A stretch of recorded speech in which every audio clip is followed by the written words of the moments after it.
And we are live. And it's telling me we need a premium account on Twitter to broadcast to their platform. How rude. Yeah. I, X I, making all kinds of changes over there. yeah, just whatever. Screw them. I mean, let's talk about branding for just a second. Just for grins. How jacked up is it that you buy something for however many gajillions of bucks, I think it was like change 40 billion or something. it was a lot. Let's just say that if you and I'd had 1/10 of that money when we were Oh my god. gonna hang out together, it'd be like, hey Stu, I'm sending the chopper up to Annapolis so you can come down and we can work out. It's like an hour flight, you know. We'll send Chair Force One. And Mm. you come down and we'll play like, football or something and work out, and then we'll have lunch, and then I'll have it fly you home. Okay, man. So 40 billion, what'd that get him? It got him a site with a single letter, and then everybody still calls it Twitter. So it's like on X, formerly Twitter. I Yeah. mean, come Are you, on, man. yeah, they don't call them X's, they call them tweets. Yeah. Yep. So that's just holy crap a moly, man. I mean, that kills me Mm. every time, but God bless them, whatever. So Stu, Yes. it's been an interesting couple 3 weeks. Uh, Yes. but it's also put a lot of things in perspective. Um, for those of you that don't know, my dad went to heaven last Thursday, and we're kind of in the middle of all the family stuff with that. Um, so it kind of that kind of stuff puts things into perspective. Man, does it. What's important, what's not, who's on your team, who's leaning on other people and other things like that. So it's just, but life goes on. The other interesting thing, and I didn't have any intention of talking about this, but I know. the interesting thing though is that what we mean by life going on is that you make the most of it while you're here, because the next day the world's going to keep on going. I mean, it's weird. So It is really weird. It's really weird when you see the loss, but then, you know, it's another day. I know. And it's tough, man. I'm sorry. Yeah, yeah, well, yeah. But anyway, so this month we're kind of wrapping up. This month was all about offers. Next month is going to be about offers and you and profiles and stuff like that. But I've been going back to successful offers that we've done in the past and things, and like, what was your original offer, Stu? Like the original Stu offer, that when you walked out from active service, you walked out with, your rugged good looks and a book.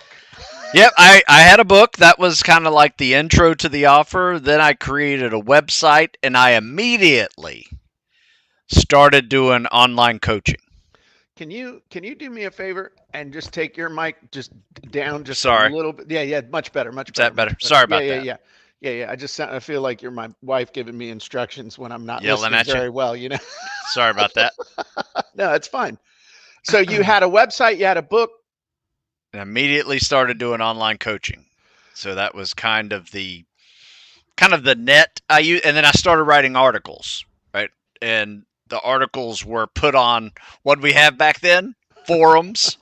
Yeah, forums. Yeah, I thought those were just in dirty magazines. Yeah, what were maybe a newsletter or something? People were Yeah. excited to get an email back in those days. But you had the book for credibility, Yeah, you had the coaching for money, yeah, and you had the article writing to show that you're current and to create value, to stay in touch with people until they were ready to buy the book and or sign up for coaching. I mean, that was pretty much yes, it, right? yes. Isn't it funny now today? That's still how you do it. That's That's a good point. Did you ever do any interviews with anybody, Stu, back in the day before webinars and stuff? No, I went into just writing articles and answering emails and turning them into articles. Okay. Did you So, ever did you you know what we called webinars when it was only by phone, right? You remember what those were called? no. Teleseminars. Oh, You remember everybody was doing teleseminars back in the I day. was not. I was not into that. I didn't have Dude, that bandwidth to be able to pull that one off in my day. you know, it's funny. You think about technology and just stuff that we're doing now compared to, quarter century ago ish. I remember when I thought here's how you do a teleseminar, Stu. You call a phone number Oh and you yeah. put in a pin and you talk. And other people who don't have the same pin as you put in their pin and they can listen. And I remember thinking that that was complicated. Yeah. Like the first time I was so like nervous to even try and set up a teleseminar. And it was kind of expensive and some other stuff, but the bottom line is once we got it figured out, it was like old hats, like anything once you do it once. But the bottom line is we used to do podcasts, we called them teleseminars. Hmm. And they could record the teleseminar, holy crap, and then download it as an MP3. Oh my God, that's amazing. All this devilry at work. And I knew a guy who would do teleseminars, and his upsell was that he would send you a cassette recording of the teleseminar. And he was crushing it. And I saw his setup. He had this bank of eight, it was this machine that you loaded 8 blank cassette tapes into, and it would record the front and the back at the same time. So Damn. at like super high speed. So he could dub eight, however many long, 45 minutes on each side, 30, he always tried to keep it to an hour. So it was 30 and 30. Mm. And he could dub those super quick. I mean, he was selling hundreds of these things and then would package them up. And then he'd have, you could buy a library of a collection of them. It was a great business. But at the heart of it was doing an interview. That's all his stuff was interviewed. He would interview himself or he would have other people. I mean, literally, it was like, okay, first question, blah, blah, blah. Next question, blah, blah, blah, blah. And he was interviewing himself, or he'd have other people interview, or he'd bring other people on to interview. He was crushing it. Okay. Hmm. So with Mini Site Creator, which we talked about, was my first really big multi-million dollar offer back 2003, 2004. Most people still didn't have high-speed internet. We weren't doing webinars. Webinars didn't really come out till 2006-ish, and that was still bleeding edge.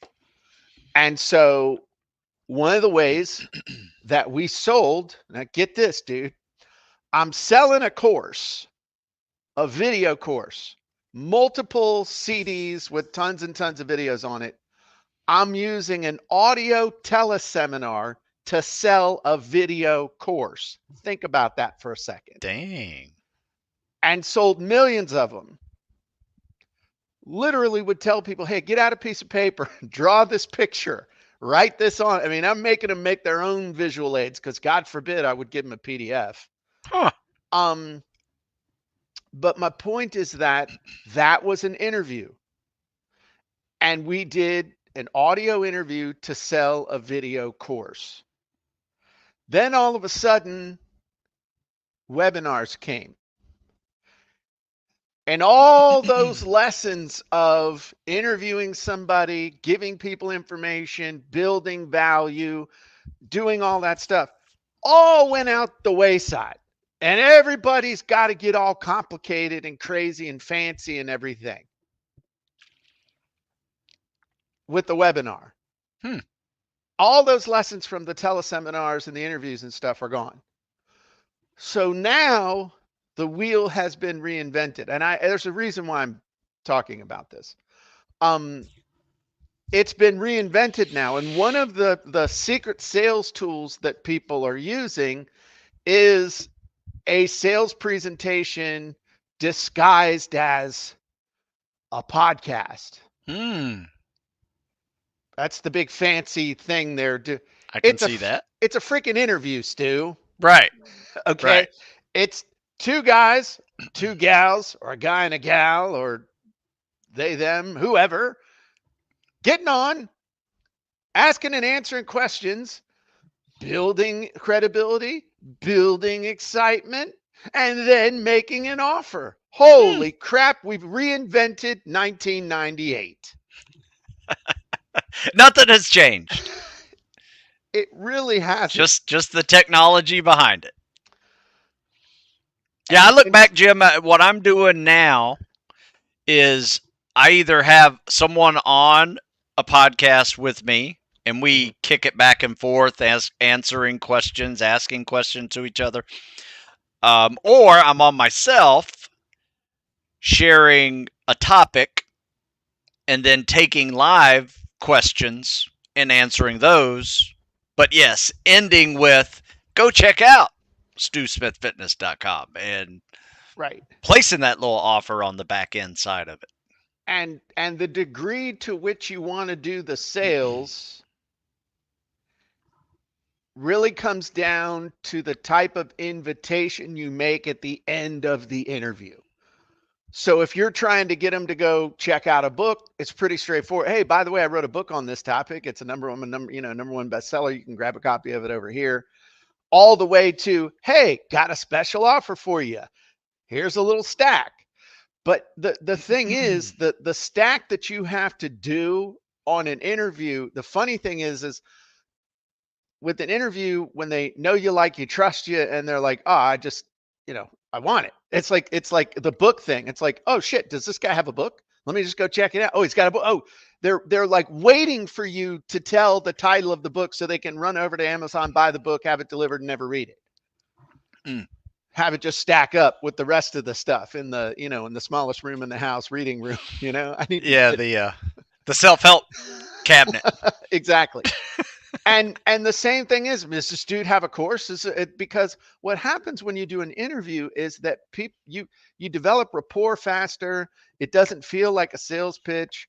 It's getting down to it gets down to the nitty gritty faster.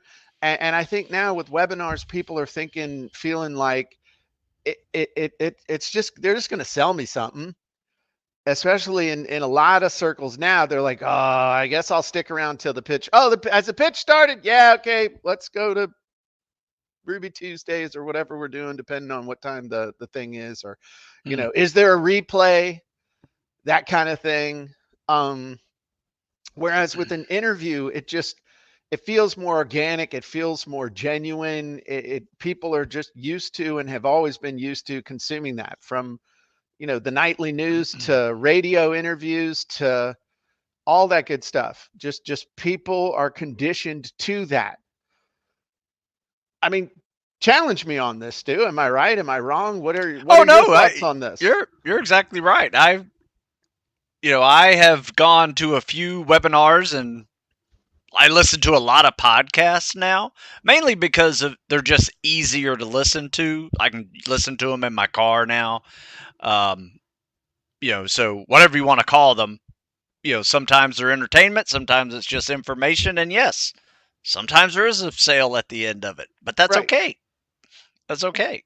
What do There's you think makes a good interview? And I'm asking this to everybody now who's here with us live in the comments or whatever. What makes a good interview as opposed to a crap one? mm, What makes a good interview? I mean, it does help to have good questions asked by the interviewer, but Uh-huh. the interviewee has to also be knowledgeable, credible, entertaining, high energy, um, and I feel smarter at the end of it. Or I've Well, laughed my ass off, and you know that's entertaining. That's fun too. Um, wow. I couldn't even keep up with that. We're gonna have to get that transcribed because isn't it funny that you intrinsically know what makes a good one? Somebody said in the comments, somebody said energy. Yep. But you knowledgeable, entertaining, empowering was what I got. Yep. Empowering, educational, Yep. energy. Yeah. Actually, give the information promoted to invite people to the interview. Yeah, that's a good one. That's actually really good. Different points of view, deliver on promises. I think also you got a good balance of stories, what to and how to info. Um, you know, let's see what else we got. Questions are relevant to what the audience wants to know. I like that. The host and guest sharing their specific perspectives with insight and depth that far exceeds what one can get or learn from a quick Google search. That's good. Yeah. I will put that in quotes. Good stuff. No, I mean that's Yeah. yeah. I like that. Um, yeah, I think also it's I think hot topics. Hot topics. not overwhelming. Hot topics. I think could hot topics also be current and relevant? Sure. Yeah. Um, what about stories? What about sharing like relevant stories and stuff? Useful, relevant, fun stories? Yeah. Hero journey type stories. Sure. Yeah. Hero's Journey, Six Seas. Anything else, anybody? Those are great, by the way. Those are good ones. Susan, you got anything to add?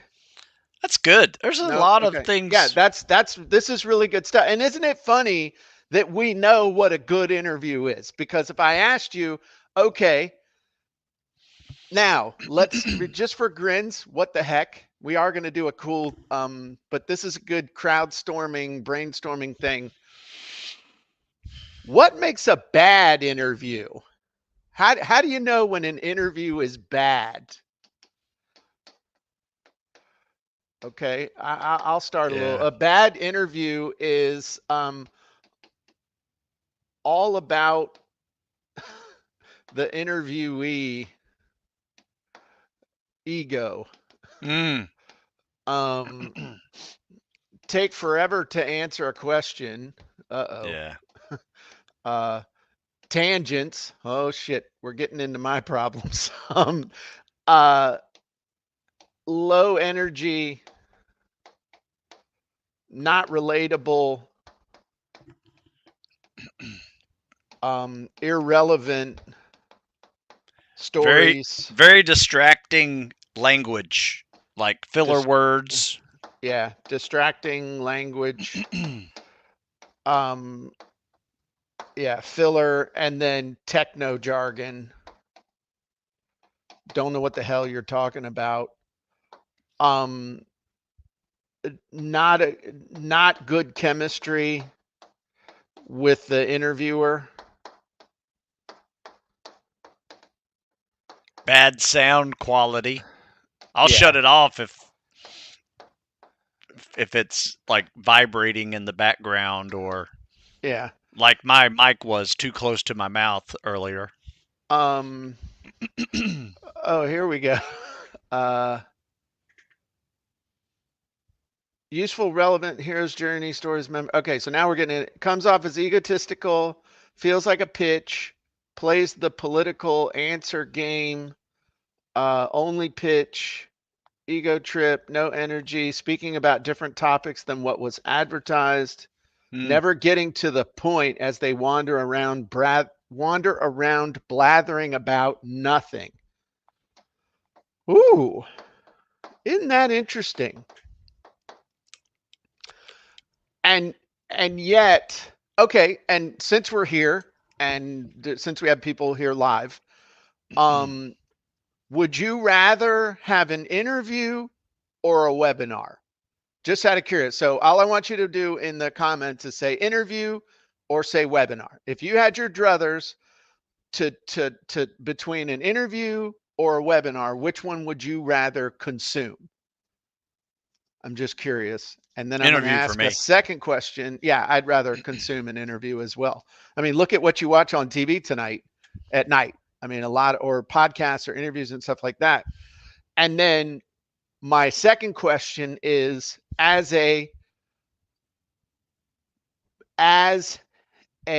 Susan says interview can do it while running, coding, etc., spelling. um which would you rather in your business, which would you rather do to do a promotion? Would you rather put together a webinar and try and deliver the perfect webinar, or would you rather just have a really good interview and be able to do that? Um, so, and I'm not trying to lead anybody to anything. Vicky says interview, Paul says interview, Brad says depends on what I want, expect to get out my investment of time. That's good. Cheryl says interview. Now, here's the one drawback of an interview from the standpoint of, and Ann says interview as well, from the standpoint of teaching people how to do something step by step, an interview is normally the worst way of doing it because it's really hard to drag step by steps information out of somebody. You're not going to teach somebody how to build a website by doing an interview. You're not going to teach somebody how to do combat swimmer stroke by doing an interview. Okay. You're not going to teach somebody how to make the best chicken soup in the world by doing an interview. They have their places. So an interview is not the place to give how to extended step-by-step how-to information. And the Good purpose of point. an interview is to raise people's awareness. It's to convey why to and what to information with a smattering of how to. It's about making people aware of resources and possibilities and results that they can get, but not necessarily the step-by-step process of how to do it. You can give people the steps in a process in an interview, but you are rarely going to walk them through the process in an interview. Okay, so it's just understanding. But from a sales perspective, what to and why to is what you got to get across. You give them the what to and the why to, and you sell them the how to. You sell them the tool. So anyway, and most people are saying, it says interview. Ann says she'd rather do a webinar to keep her on track. Um, Brad says interviews appear to be much easier to create and produce, and they are once you know basic stuff. So one of the things as we go back to our trip down 25 years of memory lane, selling mini site creator,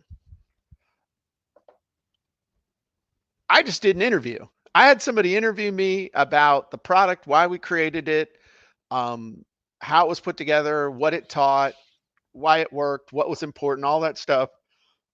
Buddy of mine, Jeanette Cates, interviewed me, hardly any preparation whatsoever. That interview sold the crap out of it.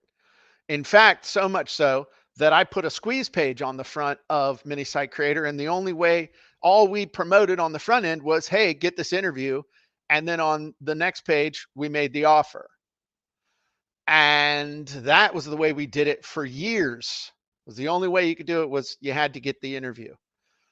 And so what I'm telling y'all is that just like when you think about, okay, how do you get traffic to your website? Somehow over the last few years, there is, oh, you got to run Facebook ads, even though there's a whole gajillion other ways to get traffic to your website. When you ask people, hey, how do you sell your thing? You're either going to sell it with a sales letter or you're going to sell it with a webinar. Got to put together a webinar. Got to put together a webinar. Got to put together a webinar. Got to be this. Got to do your 3 secrets. Got to sweep out the thing. Do the false beliefs. Do the big offer stack. Do you? I don't think you necessarily do. So how do you do an interview, Stu?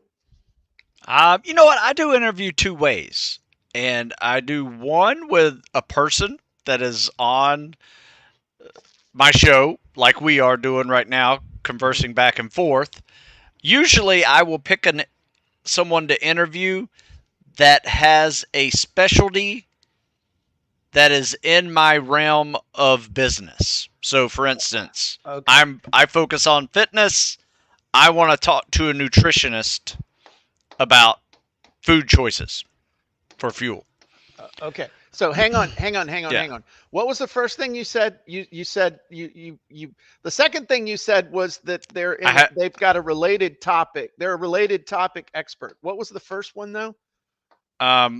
Well, it's just I have two ways to do interviews. One was a person face to face. We're kicking back and forth questions and answers, right?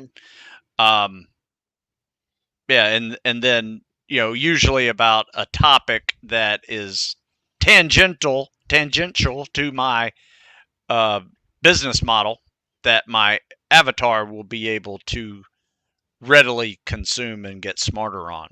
And Okay. that's really what I'm doing. I'm trying to get smarter on nutrition when I'm not a nutritionist. Okay. But nutrition is a big part of fitness, Okay. right? The So second one, and let me just go real quick here just so I okay. don't lose it. The Okay. second way I do interviews is Hmm. I let live people on the webinar ask me questions.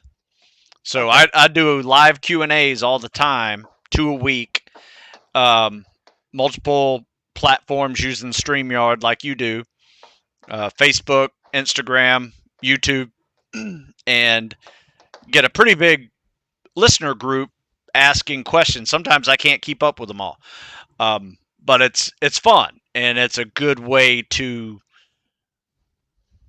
show people that you are the expert, Sure. Well, I right? mean, yeah, I love, let the audience ask questions. Yeah, Um, and you do those a couple times a week? yeah, twice a week. Wow. Okay. Yep, Excellent. for about an hour each time. So twice a week for an hour each time. And then Yep, you pitch at the end? yep. Okay. And do you know what you're going to pitch at the end, or do I you let the pitch questions throughout. kind of Okay. Because if somebody asks me, hey, how do I get my fitness test better? I say, take a look at this. This is going to do it for you, right? And and then explain why. And So then, and by the way, if you've let it go and you have a PT test coming up in the next couple 3 weeks, I do have the PT test survival guide that'll help you that is be able right. to pass the test and then Yeah. unscrew yourself and not have to go through that again. And then I Um, tag all the products in that video, so now they pop up as as a click. You go right to the store. So nice. yes, So let's talk about how you choose the person and kind of what the criteria would be. And I'm asking Stu this, but I'm asking y'all this too. Um, yes, Brad, you need to do that. Uh, and you answered Ann's question, but what makes a great guest? Let's brainstorm that for a second. What makes a great guest? I'm. As far as choosing somebody. You'll love this answer, Jim. Uh-huh. Someone who has a book. Yep. Author of a book, Yep. because that makes them an expert. Hey, I have the author of the, whatever showing up. So they're a related topic expert. They're the author of a book. To me, they're going to help my people get better. Yes. They're going to add value to my world. That's all I care about. I mean, yes, if they're going to pay me an affiliate commission if we sell something, great. But the number one thing is by putting this person in front of my audience, are they going to make my people better? Help them in some way that's going to assist them in doing whatever we're doing. That's my Yeah. number one. The money takes care of itself. What would be some other things? What would be some other things that make somebody a great guest or a credible guest or would make you want to reach out to them? Maybe a popular social media personality. Okay. High number of followers. That's never hurts. How about I've seen them do great interviews. Ah, yeah. You know what you're going to get. That's the thing. I mean, you interviews, sure, they could be an author, sure, they can be an expert, sure, they could be willing to jump on and do the interview, but if I've never seen them do a great interview, it's like, That's a it's really a good idea. crapshoot. If you're looking to find people, watch somebody else's interview that does a podcast and then call that guy up. Hey, would you like to do another podcast? That was a Right. great interview over on so and so. I've also gone to LinkedIn and found great podcast guests as well. You did that for a while. Are you still doing it? Yep. Like you found that I've listened to you do that one lady who was like she was a badass talking about everything from Oh she was yes. running in 100-degree heat and was beating people up and just she was cool. Yeah, all types.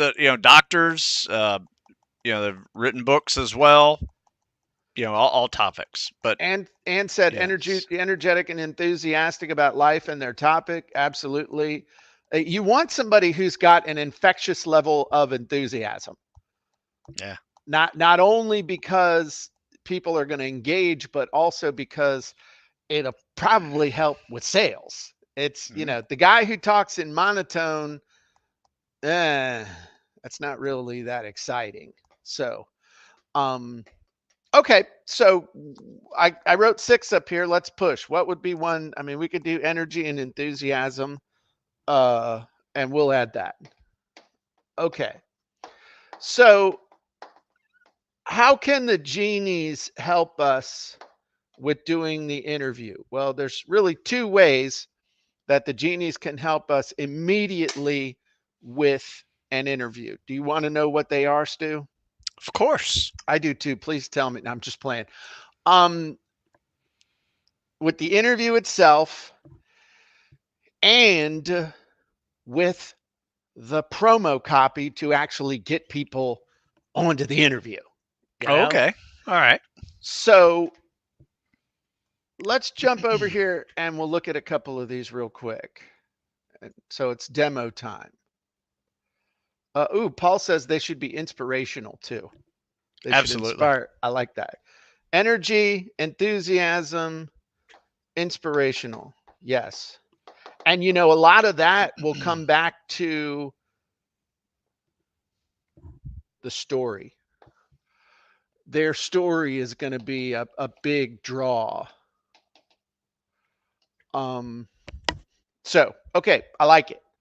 So let's run over here, and there's a couple things I want to share with y'all.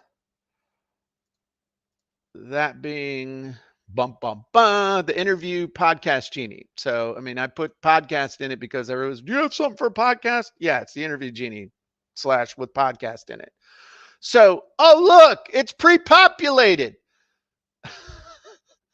So, what's the name of the expert you'll be interviewing? Stu Smith. What's their number one area of expertise? Crushing your fitness test. Aspiring special operations candidates. Immediate result, they want to crush fitness test. Huge problem, get rid of physical weaknesses. What's your objective? Drive traffic to StuSmithFitness.com. What do we want the audience to do at the end of the interview? Visit Stu's website. What's our interview style? We'll do BuzzFeed. Yeah, Um, I don't think I've ever used that one. I what wonder is what the angle? It gets this kind would of be. smarty pantsy, Oh, okay. honestly. All right. How to, we'll do medium and we'll do beginner. Okay. All We got a right. bunch of different things, angle. So we're going to click build and then it's going to come out with based on The length, we said medium. It's going to probably do, 10 questions or so. And then it'll also come up with hooks for the interview too. Oh, So, hey, Stu, let's kick things off. What are the top three tips you'd give somebody who feels like they're struggling with their fitness test prep? Boom. We just hit right into it, dude. oh, I love that. So many aspiring candidates focus on strength training. How important is endurance, like swimming and running, in the overall spec ops fitness test Very, pipeline? Okay, Stu, can you very, please very. elaborate a little bit? But you see how, I mean, it's like, oh crap. I mean, if you were in that thing, it'd be like, oh crap. Oh yeah. Can you walk us through a sample workout that targets running and swimming Hmm, for somebody with limited experience? That's pretty good. it's Strength great. matters, but how do you recommend they balance building muscle with improving cardiovascular fitness? What are common mistakes that you see people making when preparing for a fitness test, especially regarding swimming? How Mm. can someone with a busy schedule fit effective training sessions into their week without feeling overwhelmed? We all have weaknesses. What's your best advice for turning a specific physical weakness into a strength? Explain the significance of nutrition and recovery. For those who feel discouraged, how can they stay motivated, and where can our listeners find more resources and personalized training plans to help them? That's a Jim, good little interview, dude. I love that. Send it to me because I'm gonna make I'm going to do something a little different with it.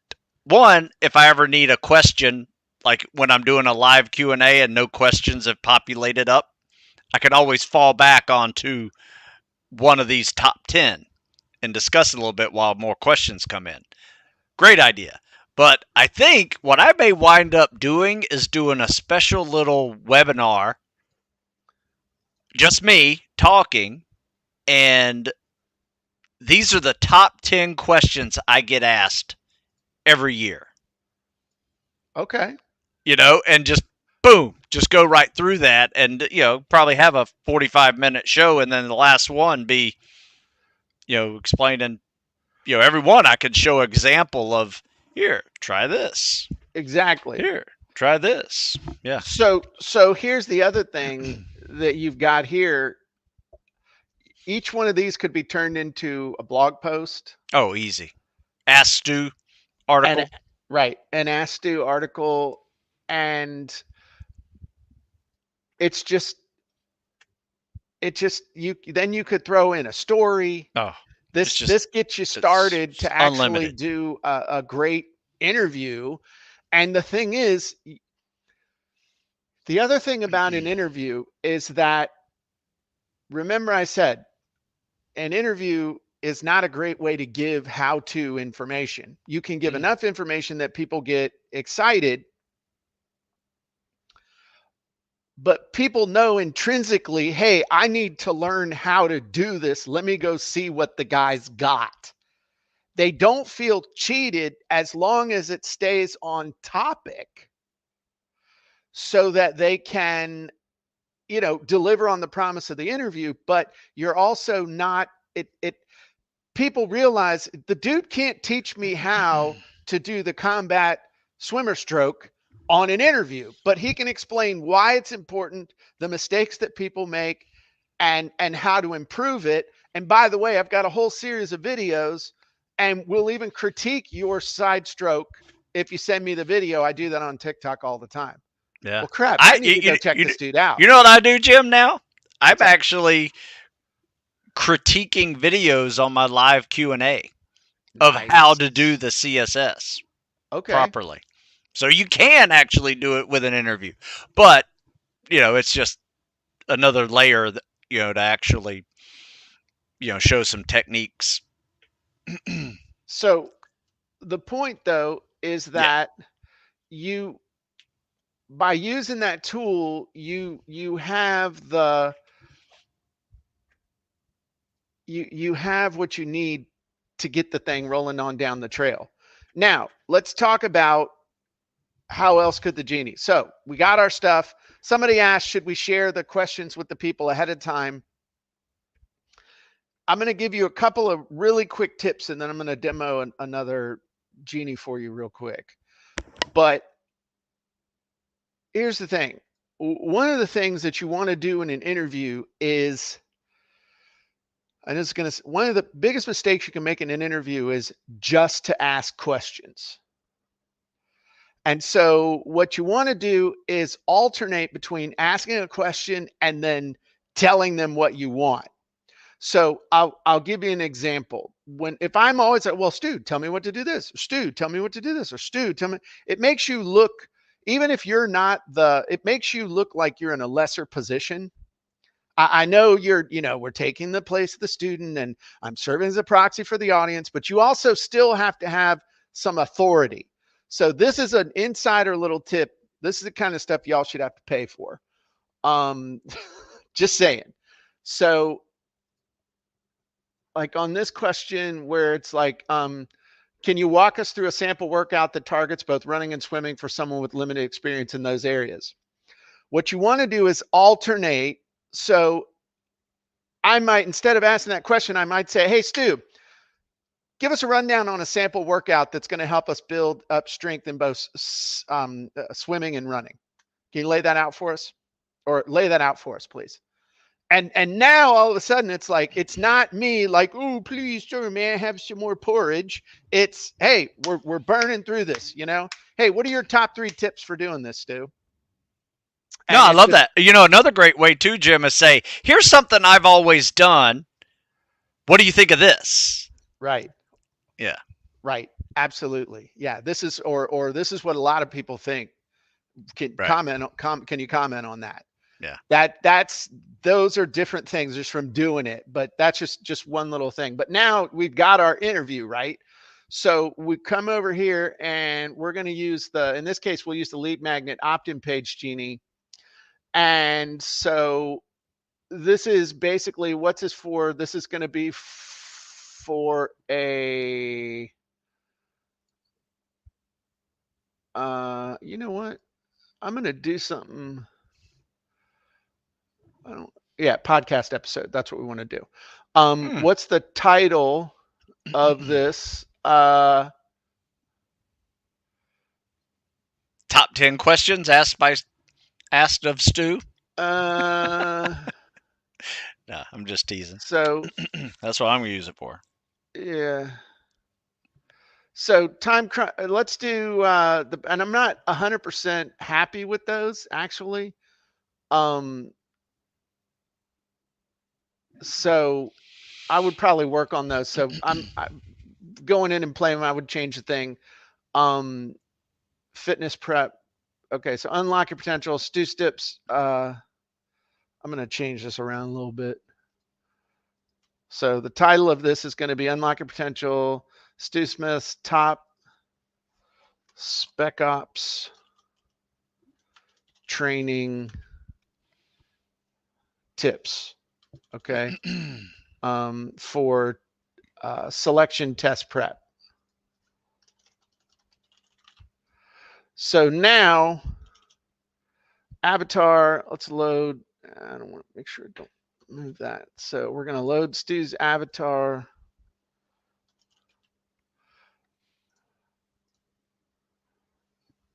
And crushing your fitness test, immediate result. Primary motivation trigger is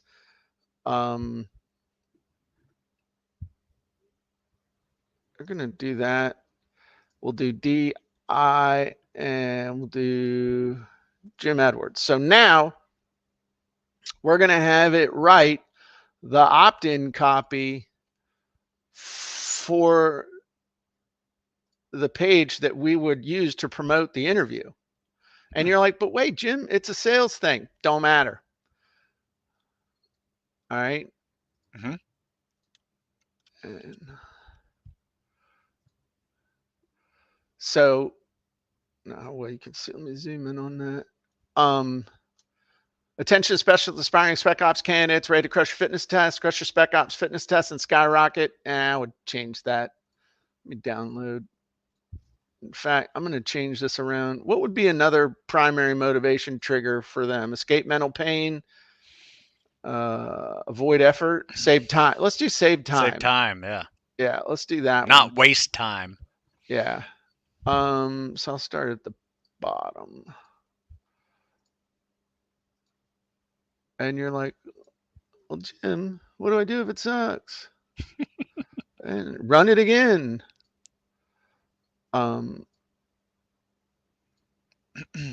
all right, here we go. So, ooh, look at that.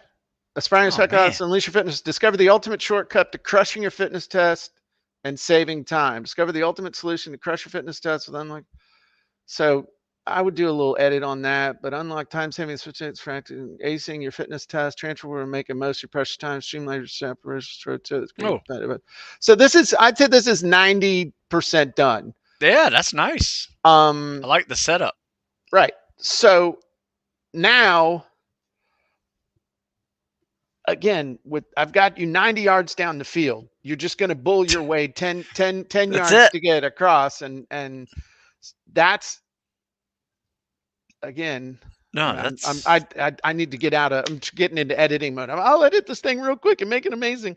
no, no. That'd take 5 minutes to fix. So for everybody who's like, oh crap, I can't do an interview. Yeah, I'd like, I can't do a webinar, then do an interview. Well, I can't do an interview. Well, yeah, you can. To do an interview, you just need to know who your target audience is, what their biggest problem is, the questions that need to get answered to help them feel like they've made some progress. By making that progress, explaining the what to and the why to, it's going to make them want the how to. Hopefully you're selling the how to. And if you don't already have a product that sells the how to, then you can, but you know the how to, then you just sell them some of your time as a coaching offer on the back end, and then you put together a real simple opt-in page, which is in effect all it is an opt-in page that conveys the big promise, some Mm. supporting bullets, and then a call to action to either sign up to attend the interview live or to click the button to go watch the interview if you've already got it available somewhere. I mean, literally, this is something that could be set up and done in a day. Oh yeah, easy. So it's kind of cool. I And love it. again, and we got other tools that'll help you do other stuff and other things. But I mean, the gist of it is, man, that's pretty straightforward stuff. And I did save that for you, by the way, Stu. I appreciate it because I'm gonna do some cool things with it, and I'll share with you next week Awesome. what I've So done. excellent, excellent, excellent. So I think that's pretty much it for the show, Stu. If people aren't members of CopyandContent.AI yet, what should they do and why should they do it, Stu? Well, they should go to CopyandContent.AI and sign up, be a member, join, and you get all kinds of cool stuff, like what we're gonna do next. And next, in the next 10 minutes, for those of you that are elite members of Copy and Content, we are going to do our genie hacking, where we are going to share how Stu has been using the rewrite, recycle, and repurpose genie over the last couple 3 weeks to just crush his content creation, replenish, and also I've added some stuff to it that you're not even aware of. Was that a cat or a dog or what was that? Um, and we've done some really cool stuff to that. So anyway, hopefully if you're a member, you'll be joining us live for that next. And if you're not a member, you should be. Head on over to copyandcontent.ai. Join us before the price goes up. We'll talk to you soon. Bye-bye, everybody.